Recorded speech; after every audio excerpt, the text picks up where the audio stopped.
এইটো কৈছোঁ আমি খিলঞ্জীয়া মানুহ, আমি অসমীয়া ভূমিপুত্ৰৰ মানুহ, যাতে আমাৰ এই মাটিখিনি যাতে হেমন্ত ছাৰে আমাক উদ্ধাৰ কৰি আমাক যাতে মুক্তি কৰি দিয়ে, এই ছাৰ হেমন্ত ছাৰলৈ অনুৰোধ। আমি হেমন্ত ছাৰলৈ আমি এপ্লিকেশ্যনো কৰিছিলোঁ চন্দ্ৰমোহন পাটোৱাৰী ছাৰৰ দ্বাৰা।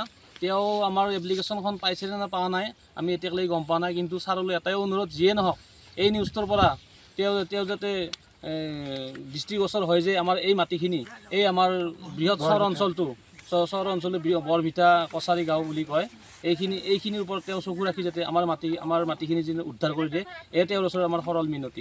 আমি আমাৰ এই 2014 বনাইছিলোঁ এই বাগানখন, এতিয়া আমি তেওঁলোকে 22-23 পৰা এই বাগানখন কাটি পেলাই ধ্বংস কৰি দিয়ে। 25ত এতিয়া আমাৰ বাগানখন নাইকিয়া, আৰু এই মাটিখিনি তেওঁলোকে বলপূৰ্বকে জবৰদস্তি তেওঁলোকে দখল কৰিছিল, আমাক ইয়াত উঠিবই নিদিয়ে। এতিয়া এই ক্ষেত্ৰত আমি আন্দোলন কৰিছিলোঁ, আমি কেছো কৰিছিলোঁ, কিন্তু আমি কেছৰ পৰা বৰ্তমান আকৌ এতিয়ালৈকে হেৰি পোৱা নাইকিয়া, নিয়াই পোৱা নাইকিয়া এইটো ক্ষেত্ৰত।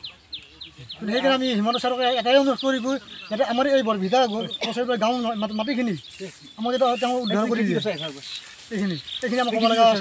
নমস্কাৰ। আমাৰ এইখিনি সীমা, আমাৰ চাৰিভাগা মাটিৰ সীমা, আমাৰ দক্ষিণ ফালৰ সীমা এইটো আমাৰ বৰভিটা গোসাইপাৰা কছাৰী গাঁও আমাৰ, আৰু এফালে মেৰগান্দা গাঁও এটা আছে, মেৰগান্দা এইটো ৰিজাৰ্ভ হৈ আছে, মেৰগান্দাটো এইফালে সীমা এভাগে, এইটো আমাৰ সীমা। এইফালে পশ্চিমফালে যিমান দূৰ দেখা যায় এইফালে আমাৰে মাটি।